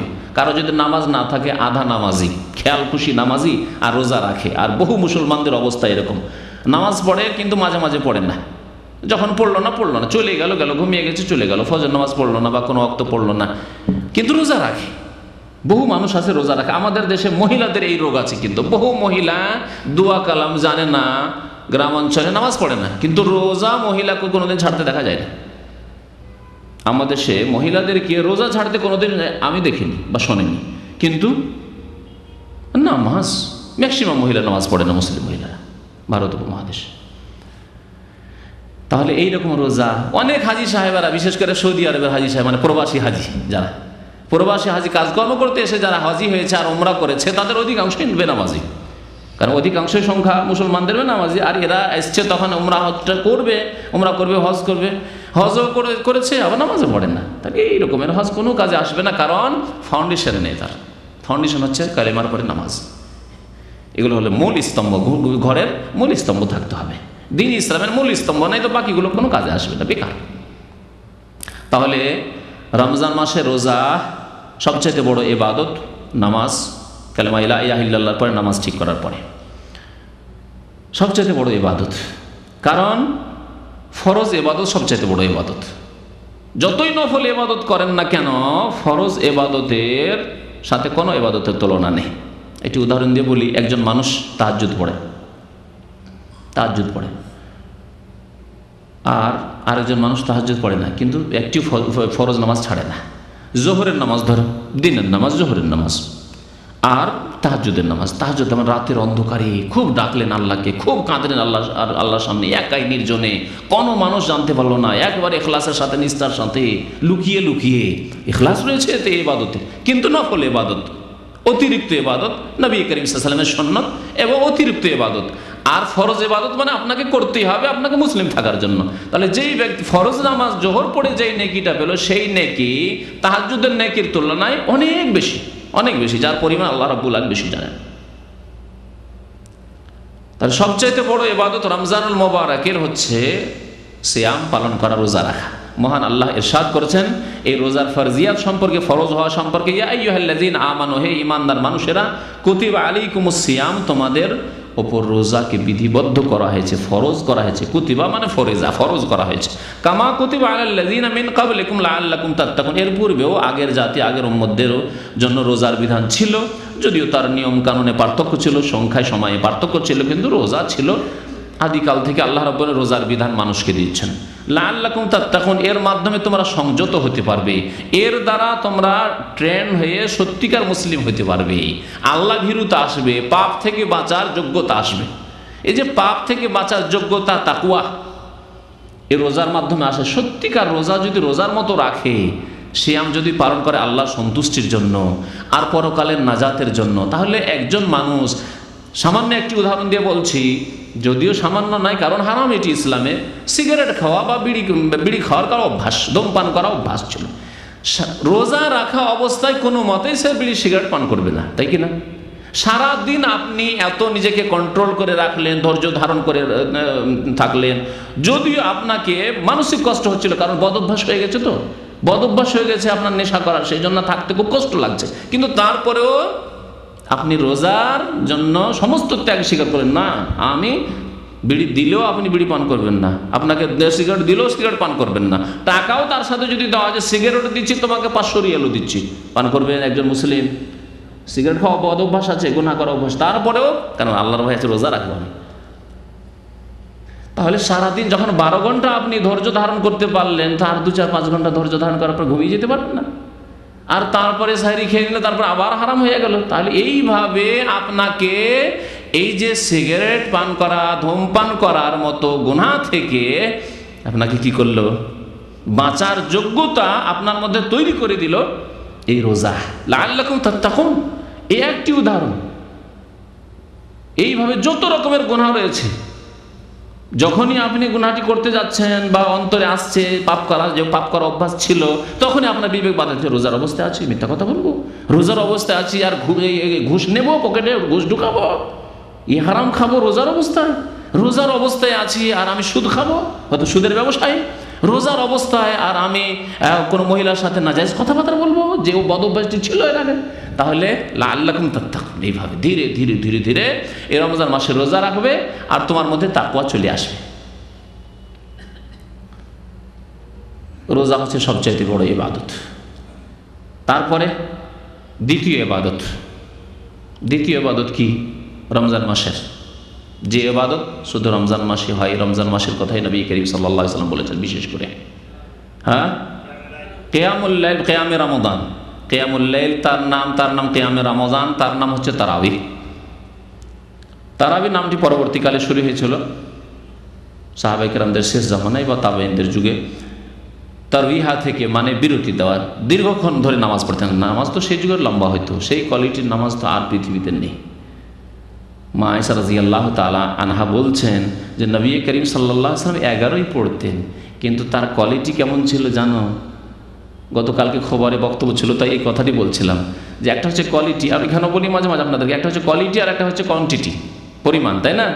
তো আমরা পরিমাণের পিছনে খুব ছুটেছি, কিন্তু কোয়ালিটির পিছনে ছুটি না আমরা। পরিমাণ নিয়ে এমন ঝগড়া যে একদল বলছে না আমরা 8-এর বেশি যাব না, আর একদল বলছে না আমরা 20 পেয়েছি বাপদাদা থেকে, 20-এর কমও না বেশিও না। পরিমাণ নিয়ে কিরকম গোঁড়ামি ঝগড়া শুরু হয়েছে, তাই না? কিন্তু দুই দলই আধা ঘন্টায় নামাজ সারে। যারা 20 পড়ে তারাও আধা ঘন্টায় সারে, আর যারা 8 পড়ে তারাও আধা ঘন্টায় সারে। নবী করিম সাল্লাল্লাহু আলাইহি ওয়াসাল্লাম 1 ঘন্টায় সেরেছেন, আধা ঘন্টা বাদ দেন, 1 ঘন্টায় সেরেছেন, 2 ঘন্টায় সেরেছেন, 3 ঘন্টায় সেরেছেন। কতক্ষণে তারা নামাজ পড়েছেন তা শুনবেন। নবী করিম সাল্লাল্লাহু আলাইহি ওয়াসাল্লাম সম্পর্কে মা আয়েশা রাদিয়াল্লাহু তাআলা আনহা বলছেন যে তার তারাবি কেমন ছিল। মা কানা ইয়াজিদু ফি রমাদানা ওয়ালা ফি গায়রিহি আলা 11 রাকাতান। রমজানে হোক আর অন্য কোনো মাসে হোক প্রিয় নবী সাল্লাল্লাহু আলাইহি ওয়াসাল্লাম 11-এর বেশি পড়তেন না। তবে কেমন পড়তেন কোয়ালিটি শোনো। ইউসাল্লি আরবান ফালা তাসআল আন হুসনিহিন্না ওয়া তুলিহিন্না। প্রথম 4 রাকাত পড়তেন, এত লম্বা পড়তেন আর এত সুন্দর পড়তেন যে তুমি জিজ্ঞাসাই করো না এই সম্পর্কে আর কি বলবো তোমাকে। বলি না আমরা আমাদের কথা বাকভঙ্গিমায় যে আরে এ সম্পর্কে জিজ্ঞাসাই করিও না। কোনো ব্যক্তি খুব ভালো হলে অথবা কোনো ব্যক্তি খুব খারাপ হলে, দুই ক্ষেত্রে আমরা বলি, এর প্রসঙ্গ হিসাবে বোঝা যায় লোকটির প্রশংসা চলছে, তখন এর সম্পর্কে আবার জিজ্ঞাসা কি? জিজ্ঞাসা করার প্রয়োজনই নাই এ সম্পর্কে, তাই না? প্রশংসা করতে কি? মা আয়েশা রাদিয়াল্লাহু তাআলা আনহা নবী করিম সাল্লাল্লাহু আলাইহি সাল্লামের তারাবি কিয়ামে রমাদানের প্রশংসা করতে গিয়ে বা কিয়ামুল লাইলের তাহাজ্জুদের প্রশংসা করতে গিয়ে, আর যা তাহাজ্জুদ তাই তারাবি। আমাদের দেশে আবার এই কথা রয়েছে যে তাহাজ্জুদ আলাদা আর তারাবি আলাদা। এর জন্য একটি হাদিসের প্রমাণ চাই শুধু। যেই ভাইরা বলবেন, যে আলেম বলবেন যে তাহাজ্জুদ আলাদা তারাবি আলাদা, লিখবেন তাদেরকে বলেন যে একটি হাদিস চাই, সহিহ হাদিস, যে নবী করিম সাল্লাল্লাহু আলাইহি সাল্লাম একই রাত্রে এত রাকাত তাহাজ্জুদ পড়তেন আর এত রাকাত তারাবি, আলাদা আলাদা করে হাদিস দেখাইতে হবে। যদি দেখিয়ে দিতে পারে তো অসুবিধা নেই, কারণ আমরা হাদিসের অনুসরণ করি, নবী করিম সাল্লাল্লাহু আলাইহি ওয়াসাল্লামের অনুসরণ করি। আজকে নয়, সারা জীবনের যদি 60 বছর 70 বছর হওয়ার পরে যদি ভুল ধরা পড়ে সেই দিনই পরিবর্তন করবো অবশ্যই। এই মন মানসিকতা রয়েছে। আর ভুল হতে পারে, জি, কুল্লুন ইউখাযু ইউরাদ, প্রত্যেকের ভুল হতে পারে, জি, প্রত্যেকের ভুল হতে পারে। এই জন্য প্রত্যেকের কথা নেওয়া যাবে, আর কিছু কথা ছাড়তে হবে যদি ভুল হয়। ভুল স্পষ্ট হয়ে গেলে ছেড়ে দিতে হবে। ইল্লা সাহেব হাজাল কবর, তবে নবী করিম সাল্লাল্লাহু আলাইহি ওয়াসাল্লাম না, তার ভুলের কথা নেই, কারণ তিনি ওহী ছাড়া কথা বলেননি। জি, তার সব কথাই নিতে হবে। তার একটি হাদিস চাই, যে হাদিসে রয়েছে যে তাহাজ্জুদ এত রাকাত পড়তেন নবী করিম রমজান মাসে, আর তারাবি এত রাকাত পড়তেন। যদি প্রমাণ থাকে তো আলহামদুলিল্লাহ, না থাকে তো খামাখাতে এরকম করে জবরদস্তি করে তাহাজ্জুদ আলাদা তারাবি আলাদা, আর তারাবি 20 রাকাত, তাহাজ্জুদ 11 রাকাত। আর মা আয়েশা রাদিয়াল্লাহু তাআলা আনহা তাহাজ্জুদ সম্পর্কে বলেছেন কোথায়? তিনি বলেছেন রমজান মাসে হোক আর অন্য কোনো মাসে হোক 11 রাকাতের বেশি নবী সাল্লাল্লাহু আলাইহি ওয়াসাল্লাম পড়তেন না। কিন্তু কোয়ালিটি কত সুন্দর ছিল। ইউসাল্লি আরবান, 4 রাকাত নামাজ পড়তেন। ফালা তাসআল, তুমি জিজ্ঞাসাই করো না। বর্ণনাকারী যে ছাত্র যে শুনছে আয়েশা রাদিয়াল্লাহু তাআলা আনহার কাছে, তাকে তিনি বলছেন যে জিজ্ঞাসাই করো না তার সৌন্দর্যতা সম্পর্কে, হোসেন সৌন্দর্যতা সম্পর্কে, আর ওয়াতুলহিন্না, আর তার দীর্ঘতা সম্পর্কে, যে কতক্ষণ ধরে লম্বা নবী করিম সাল্লাল্লাহু আলাইহি সাল্লাম নামাজ পড়তেন। সুম্মা ইউসাল্লি আরবান, তারপরে একটু বিরতি নিতেন, কারণ অনেকক্ষণ নামাজ পড়ে ক্লান্ত হয়ে পড়তেন, একটু বিরতি নিতেন কিছুক্ষণ হয়তো, তারপরে আবার নামাজ শুরু করতেন। সুম্মা ইউসাল্লি আরবান, অতঃপর আবার 4 রাকাত নামাজ পড়তেন, 2 করে অবশ্য পড়তেন, 2 করে সালাম ফিরতেন, কিন্তু প্রত্যেক 2-এর মাঝে বেশি বিরতি দিতেন না, 4-এর পরে একটু বিরতি দিতেন, আরাম করতেন। সুম্মা ইউসাল্লি আরবান, অতঃপর আবার 4 পড়তেন। ফালা তাসআল আন হুসনিহিন্না ওয়া তুলিহিন্না, জিজ্ঞাসাই করে না কত সুন্দর তার নামাজ হতো আর কত লম্বা তার নামাজ হতো। আর আজকে আমরা সেই কোয়ালিটির সুন্নত সারা পৃথিবীতে কোথাও পালন করতে রাজি নয়। যদি কোনো মসজিদে দেখা যায় যে আধা ঘন্টায় শেষ হলো না, ঘন্টা লাগিয়ে দিল, দেখেন তারপরের দিন মুসল্লি পাওয়া যায় কিনা। হ্যাঁ, দেখবেন ভালো করে, হ্যাঁ, মুসল্লি কমে যাবে, বরং নামাজ ছেড়ে চলে যাবে আজকালকার মুসল্লি। যদি দেখা যায় একটু লম্বা করা শুরু করলো, দেখেন 1.5 ঘন্টা করে একদিন, একটা দিন কোনো জায়গায় দেখেন যে 8 রাকাত তারাবি আর 1.5 ঘন্টা লাগলো, তারপরের দিন মুসল্লি পাওয়া যাবে না। তো নবী করিম সাল্লাল্লাহু আলাইহি সাল্লামের সুন্নত হচ্ছে রমজানের কিয়াম, রাত্রের কিয়াম, তাকে বলা হয়েছে কিয়ামুল লাইল, কিয়াম রমজান, সেটি হচ্ছে তারাবি। আর অন্য মাসে তার নাম তাহাজ্জুদ। অন্য মাসে হলে তার নাম তাহাজ্জুদ, রমজান মাসে তার নাম হচ্ছে তারাবি বা কিয়ামে রমাদান। আর সারা বছর কিয়ামুল লাইল, রাতের কিয়াম, রাতের নামাজ, এই জন্য রাতের কিয়াম বলা হয়েছে। এই 4টি নাম রয়েছে কিসের? তারাবির, বা রাতের নামাজের। শুধু তারাবি না বলে রাতের নামাজের, কিয়ামুল লাইল, কিয়ামে রমাদান আর তারাবি আর তাহাজ্জুদ, একই নামাজের 4টি নাম। দ্বিতীয় ইবাদত এটি। তৃতীয় ইবাদত নবী করিম সাল্লাল্লাহু আলাইহি সাল্লাম যার ফজিলতের কথা বলেছেন, আর রমজান মাসের সাথে সেই ইবাদত খাস, সেটি হচ্ছে লাইলাতুল কদর। শাবে কদরের, লাইলাতুল কদরের কি করা? রাত্রে ইবাদত বন্দেগী করা, ইহইয়াউল লাইল, রাত্রি যাপন করা, সারা রাত জেগে ইবাদত বন্দেগী নবী করিম সাল্লাল্লাহু আলাইহি সাল্লাম এই লাইলাতুল কদরে করেছেন। শেষ 10 দিনে, আর বিশেষ করে শেষ 10 দিনের বেজোড় রাতগুলিতে 21, 23, 25, 27, 29, এই 5টি রাতে বিশেষ করে নবী করিম সাল্লাল্লাহু আলাইহি সাল্লাম জাগার জন্য আদেশ করেছেন, উৎসাহিত করেছেন, এবং পরিবার পরিজন আত্মীয় স্বজনদের, নারী পুরুষ সবাইকে জাগাতেন নবী করিম সাল্লাল্লাহু আলাইহি সাল্লাম। ইযা দাখালাল আশর, শেষ দশক আসলে, আহিয়াল লাইল, সারা রাত্রি যাপন করতেন, জেগে ইবাদতবন্দি করতেন। ওয়া আইকাযা আহলা, পরিবারকে জাগাতেন, ঘুমোতে দিতেন না পরিবারকে। তাহলে আপনারও করণীয় যে আপনি আপনার স্ত্রীকে, আপনার ছেলে মেয়েদেরকে ঘুমোতে দিবেন না, না আজকে রাত্রে জাগতে হবে। ওয়াশাদ্দাল মেজার, আর প্রস্তুতি আগে থেকে নিয়ে নিতেন যে জাগতেই হবে, প্রস্তুতি নেওয়া, ইবাদত বন্দেগীর জন্য প্রস্তুতি নিতে হবে। আজকে দেখেন মার্কেটে দেখেন কত ভিড় শুরু হয়ে গেছে, রমজান এখনো আসেনি, যাই না এত ভিড় কেন? গাড়ির ভিড় দেখে বুঝতেই পারছেন যারা একটু বুঝেন মার্কেটের কথা। আর রমজান আসবে তখন দেখবেন যে গোটা দুনিয়া মনে হচ্ছে মানুষ এসে একেবারে ঝাঁপিয়ে পড়েছে মার্কেটের ওপর। কারণ ভালো ভালো খেতে হবে, ভালো ভালো খেতে হবে, ভালো ভালো পড়তে হবে, এই জন্য সারা রাত মার্কেট, সারা রাত মার্কেট, এক শ্রেণীর লোকের। কিন্তু আল্লাহর নেক বান্দা যারা আখিরাত মুখী, যারা বেঁচে আছেন ইবাদত বন্দেগী করার জন্য, আর বেঁচে খাওয়া দাওয়া করেন বেঁচে থাকার জন্য। 2 শ্রেণীর মানুষের কথা বলেছিলাম না এর আগে, যে একদল খাওয়া দাওয়া করেন কিসের জন্য? বেঁচে থাকার জন্য। তাদের এ বাজারে কি হচ্ছে না হচ্ছে, কি আসলো না আসলো, কিসের ডিসকাউন্ট হলো না হলো, ওসবের খোঁজ খবরই নেই তাদের, বুঝতে পারছেন কি না?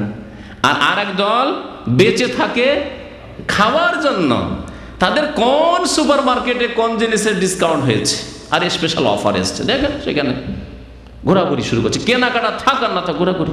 এই 2 শ্রেণীর মানুষ পৃথিবীতে আছে। প্রস্তুতির কথা বলছিলাম, যে এই যে প্রস্তুতি, রমজানে কিছু ভালো খাবেন, ইফতার করবেন, এই সেই জন্য কত প্রস্তুতি শুরু হয়ে যাচ্ছে। নবী করিম সাল্লাল্লাহু আলাইহি ওয়াসাল্লাম এই সব প্রস্তুতি নিতেন না? ইবাদত বন্দেগীর জন্য প্রস্তুতি নিতেন। শাদ্দাল মেজার, লুঙ্গি ভালো করে শক্ত করে বেঁধে নিতেন, মানে প্রস্তুতি নিতেন। এই 3টি ইবাদত বন্দেগীর কথা নবী করিম সাল্লাল্লাহু আলাইহি ওয়াসাল্লাম একটি হাদিসে বলেছেন, আর এবং তার ফজিলতের কথা। মান সামা রমাদানা ঈমানান ওয়া ইহতিসাবান গুফিরা লাহু মা তাকাদ্দামা মিন যামবিহি, যেই ব্যক্তি রমজান মাসে রোজা রাখলো, সিয়াম পালন করলো, ঈমান আর আল্লাহর প্রতি বিশ্বাস রেখে, আল্লাহর প্রতি বিশ্বাস ঈমান রেখে, মানে আমার আল্লাহ, আমার রব ফরজ করেছেন, যিনি আমার রিজিকদাতা, যিনি আমার সৃষ্টিকর্তা, যিনি আমার রব প্রতিপালক পালনকর্তা, তিনি আমার উপর ফরজ করেছেন। সুতরাং সবচাইতে বড় কাজ হচ্ছে আমার এই কাজটি, সর্বপ্রথম কাজ হচ্ছে আমার এই কাজটি। আপনার যদি পৃথিবীতে এমন কোনো ব্যক্তি থাকে যে ব্যক্তির বড় ধরনের আপনার অবদান আছে, তার যদি আদেশ চলে আসে, আর সেই দিনে আপনার অনেক কাজ আছে, অনেক কাজ করতে হবে, তার মধ্যে একটি কাজ ওই যে ব্যক্তির বড় এহসান অবদান আছে তার একটা আদেশ পালন করা। তিনি আদেশ করেছেন অমুক কাজটি আমার আজকে করে দিতে হবে। আপনি নিজের কাজগুলিকে সবগুলিকে ফেলে দিয়ে, হোক আর না হোক পরে করা যাবে, কিন্তু আমার ওপর তার বড় অবদান আছে। আমি কোথায় সৌদি আরবে আসতে পারতাম, একটি পয়সা আমার পকেটে ছিল না, সেই ব্যক্তি আমাকে এত বড় এহসান করেছে, আর তার একটি আদেশ এসেছে আমি পালন করবো না।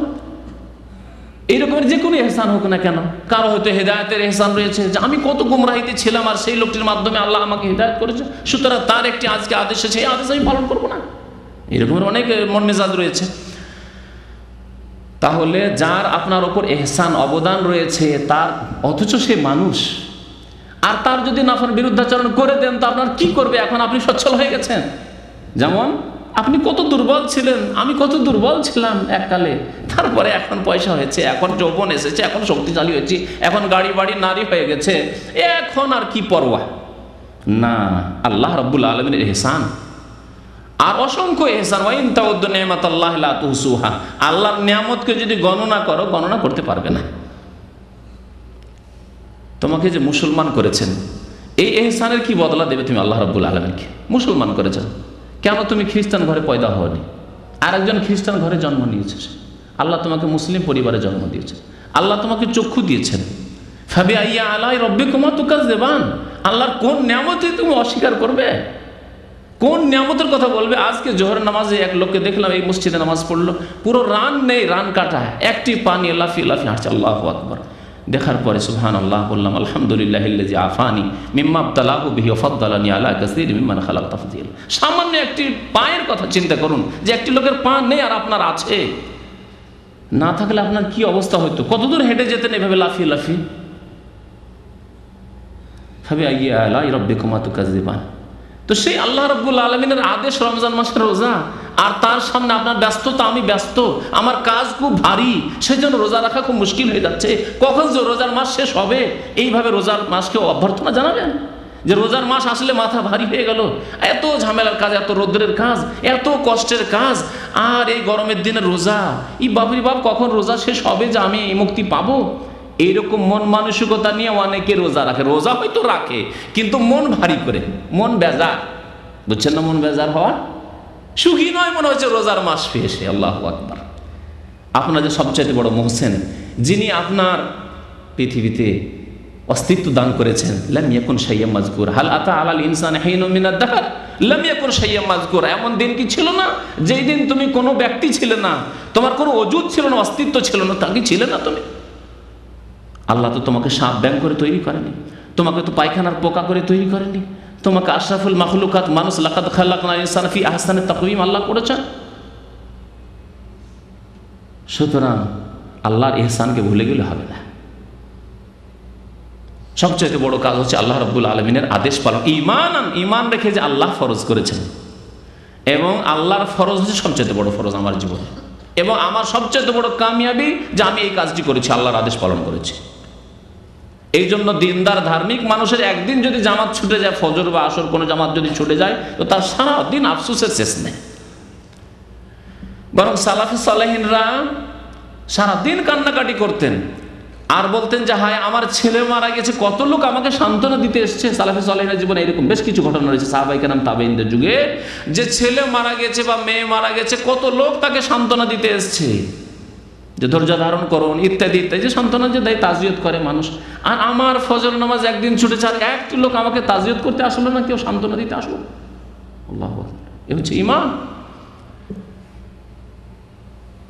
তা রমজান মাসের রোজা আল্লাহর প্রতি ঈমান রেখে, এবং ঈমান রাখতে হবে যে আল্লাহ রাব্বুল আলামিন এর প্রতিদান রেখেছেন, আল্লাহর সন্তুষ্টি এর মাধ্যমে হাসিল হবে, এছাড়া আল্লাহর সন্তুষ্টির উপায় নেই। আর আল্লাহর সন্তুষ্টি রেজামন্দি যদি হাসিল না হয়, তাহলে আল্লাহর জান্নাত হাসিল করা যাবে না।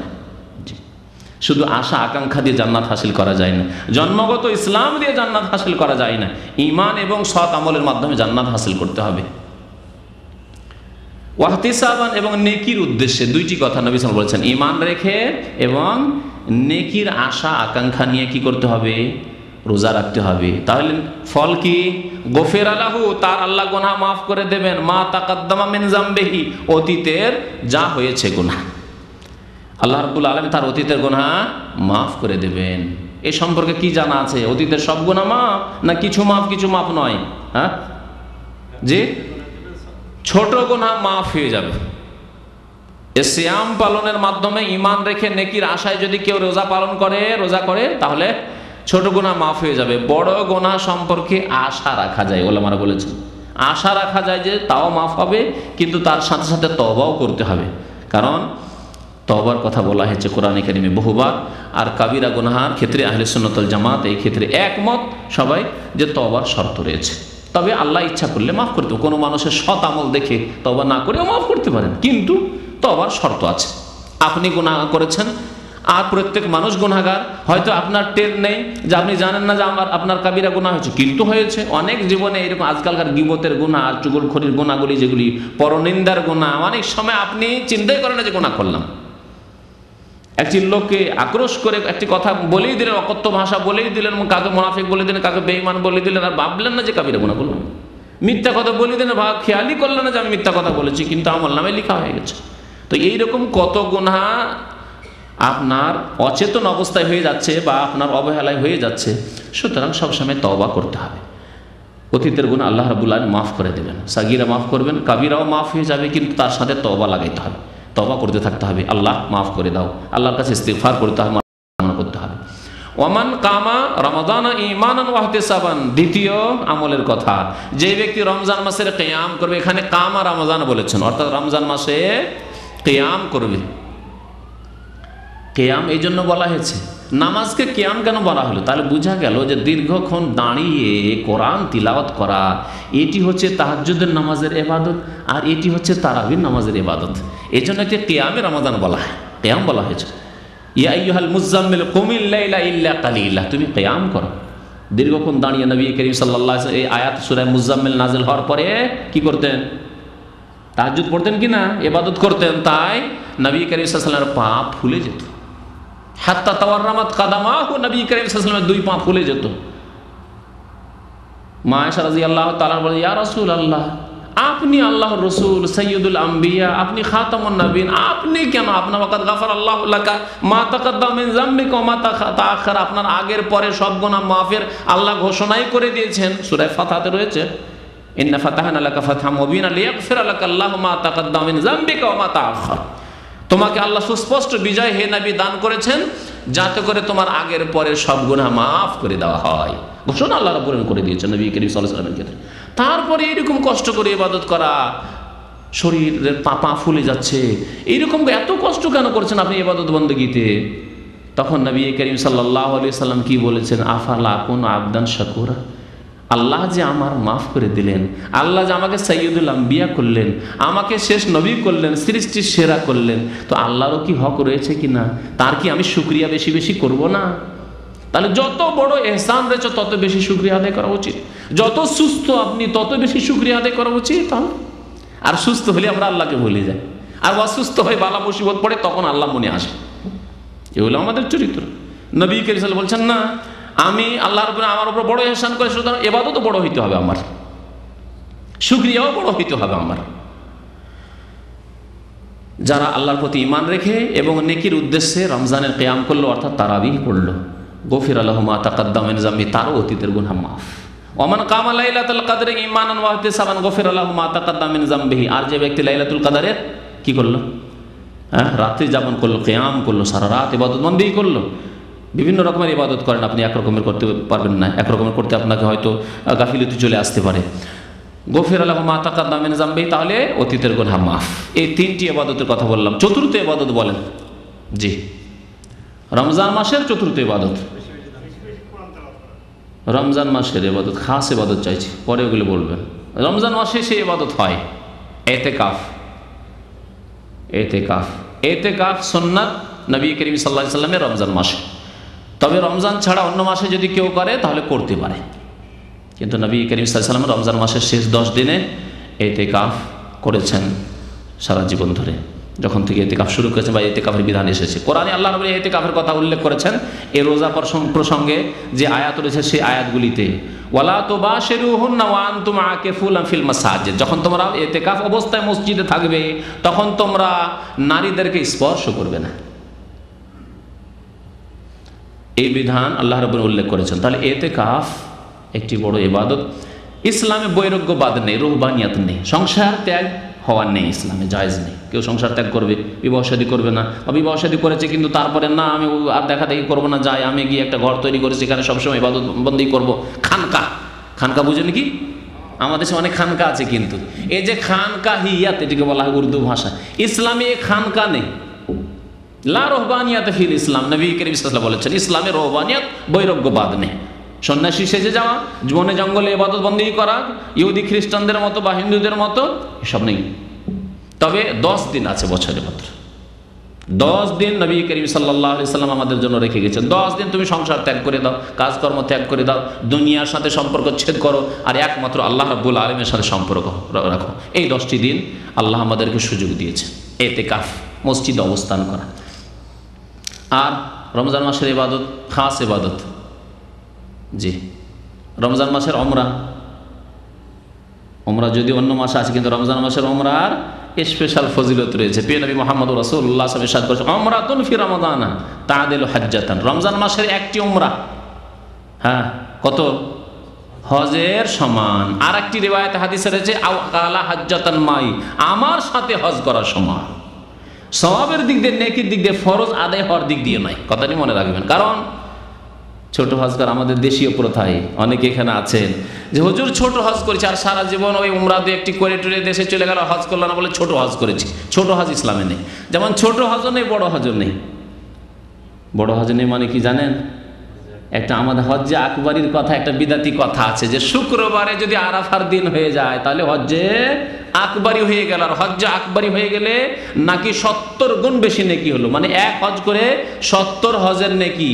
আর সৌদি সরকার সম্পর্কে বিদাতিরা বলে যে আরে যখন আগে পরে হয়ে যায়, জুমার দিনটা হয়তো 8 তারিখ হয়ে গেল, বা জুমার দিনটা হয়তো 10 তারিখ হয়ে গেল, 9 তারিখ হলো না, জানো এরা চালাকি করে হজ্জে আকবরী হইতে দেয়নি। কারণ হজ্জে আকবরী হইলে নাকি সৌদি আরবের খুব খরচ আছে। আরে বাবা, কি খরচ আছে দেখাও তো। বিদাতি যে কত নির্বোধ হয়, আমি এই কথাটি মাঝে মাঝে বলি যে বিদাতির আকল থাকে না, বিবেকহীন।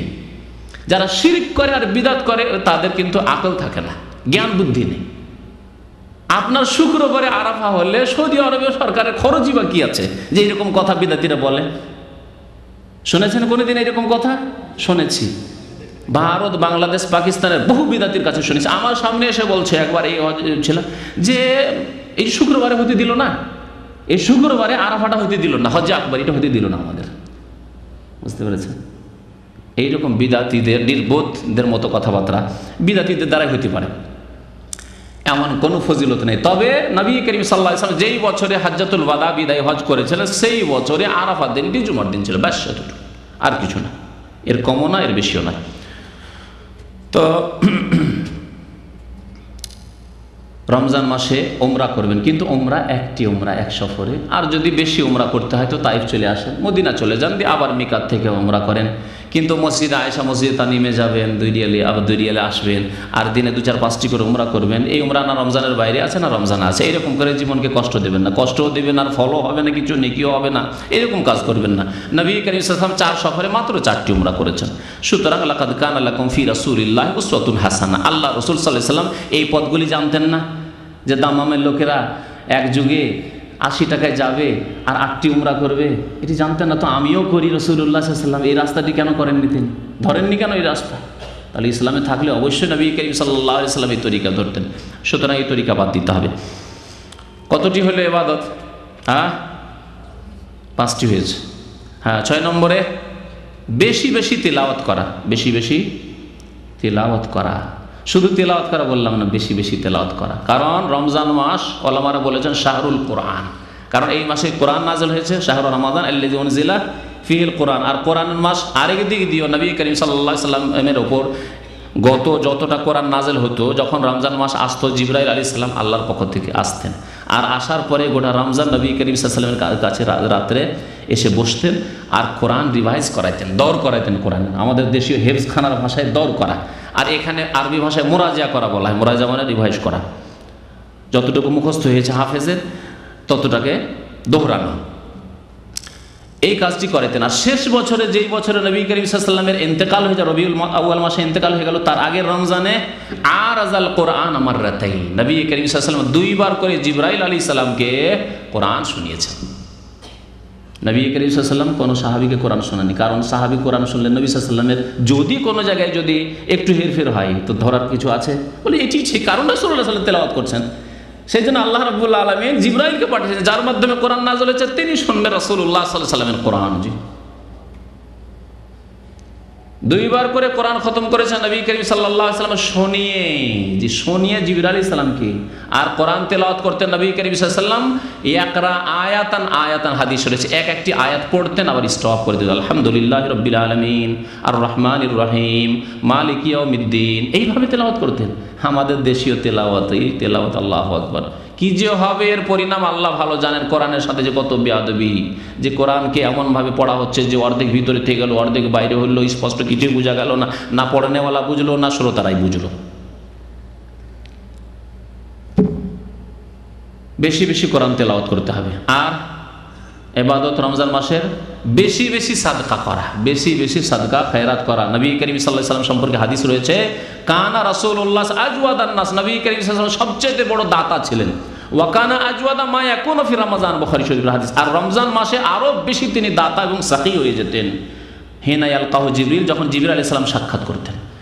তাহলে রমজান মাসে বেশি বেশি দান করতে হবে, নফল দান। ফরজ জাকাত যদি বছর পুরা হয় যেমন বলা হয়েছে, তাহলে আপনি রমজান মাসে দেন। আর যদি দেখা যায় যে আগেই বছর পুরা হয়ে গেছে, তাহলে আগে আপনি যখন আপনার বছর পুরা হবে আপনার টাকার ওপর বা আপনার সম্পদের ওপর, তখনই আপনাকে জাকাত দিতে হবে। রমজানের সাথে জাকাতের তাহলে কোনো সম্পর্ক নেই। তবে বেশি বেশি দান খায়রাত করা, বেশি বেশি আত্মীয় স্বজনদের ওপর খরচ করা, বেশি বেশি ফকির মিসকিন খেয়াল রাখা ইত্যাদি, এ হচ্ছে রমজান মাসের ইবাদত। আর জি, রমজান মাসের আর ইবাদত, জি সেহরি খাওয়া তো নিজের কাজ, নিজের। জি, সেহরি খাওয়া ইবাদত নাই। সেহরি খাওয়া অবশ্যই বরকতের কাজ, কিন্তু সেহরি খাওয়াকে ইবাদত বলা যাবে না, এটা নেকির কাজ অবশ্যই। হ্যাঁ, আর ইফতার করানো, অন্যকে ইফতার করানো, ওই রকম তো তার নিজে ইফতার করে, সেটাও তো একটা নেকির কাজ। ইফতার করা, অন্যদেরকে ইফতার দান করা, এর ফজিলত কি? নবী করিম সাল্লাল্লাহু আলাইহি ওয়াসাল্লাম বলেছেন, মান ফাত্তারা সাইমান ফালাহু মিসলু আজরি সাইম। যে ব্যক্তি অন্যদেরকে রোজা ইফতার করাবে, শুধু ফকির মিসকিনকে নয়, সচ্ছল ব্যক্তিকে, পয়সাওয়ালাকেও যে ইফতার করাবে, মুমিন মুসলিম হইতে হবে, নামাজি হবে, ভালো মানুষকে ইফতার করাতে যথাসাধ্য ভালো মানুষকে ইফতার করাতে হবে, তাহলে ফালাহু মিসলু আজরি সাইম, রোজাদারের যে নেকি সেই পরিমাণ আল্লাহ রাব্বুল আলামিন নিজের রহমত থেকে, অনুগ্রহ থেকে নেকি দেবেন। লা ইয়ানকুসু মিন আজরি সাইম শাইআন, রোজাদারের কোনো নেকিতে ঘাটতি করানো হবে না। জি, কয়টি ইবাদত হলো?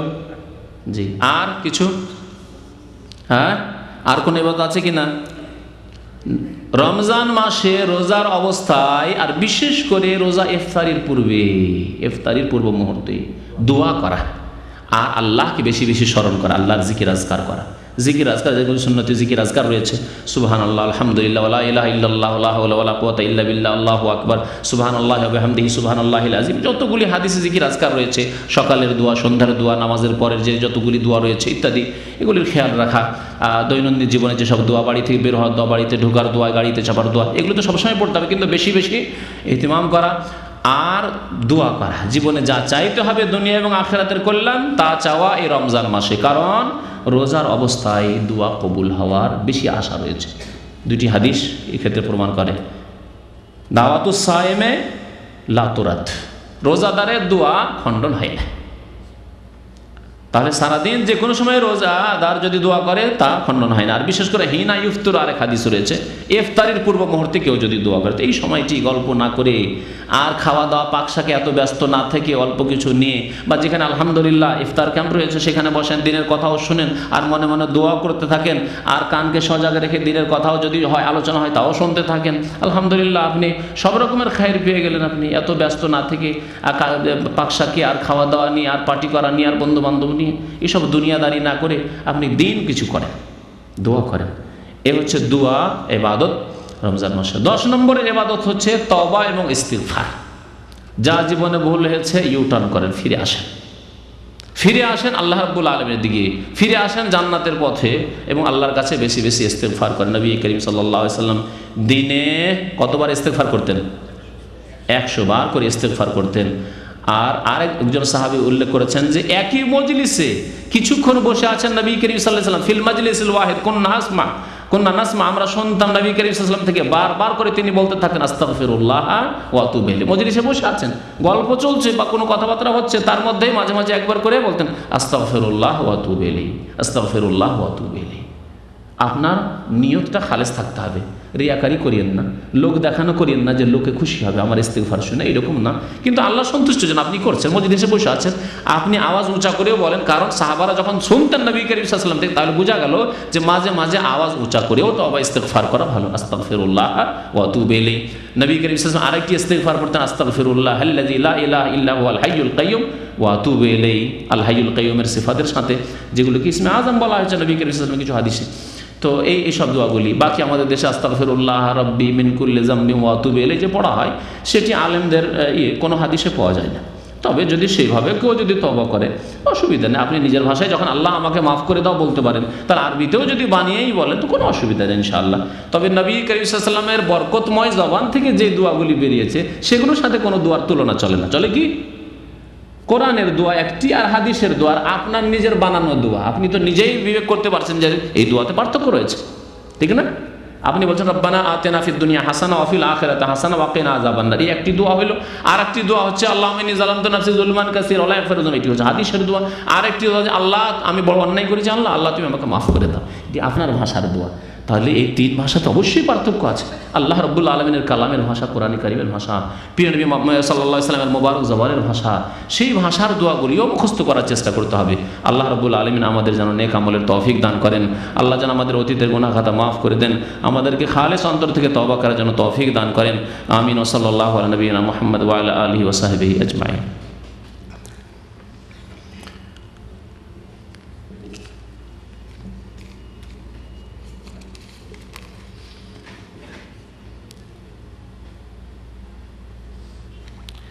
নামাজের সেজদায় গেলে আগে হাত রাখবো না আগে হাঁটু রাখবো, যেটা আপনার সুবিধা হয় ওইটাই রাখেন। এসব নিয়ে বেশি বাড়াবাড়ি না করে যেটা সুবিধা হয় সেটা রাখেন, কারণ এই সম্পর্কে দুই রকমের হাদিস আছে। আর ওলামাদের ব্যাখ্যা করতে গিয়ে তাদের একটু ইখতিলাফ হয়েছে, কিন্তু দুটোই জায়েজ রয়েছে।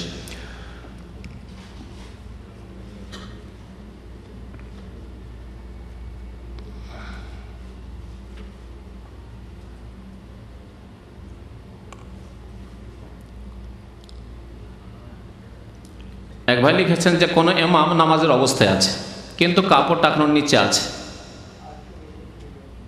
ইমামের নামাজ হবে কি না? কাপড় টাকনোর নিচে আছে সে গুনাহগার। টাকনার নিচে যদি কাপড় যায়, সে ইমাম হোক আর মুক্তাদি হোক আর যে কোনো মানুষ হোক, রাজা হোক আর প্রজা হোক, সে গুনাহগার এবং এটি কাবিরা গুনার অন্তর্ভুক্ত, কারণ জাহান্নামের শাস্তির কথা বলা হয়েছে।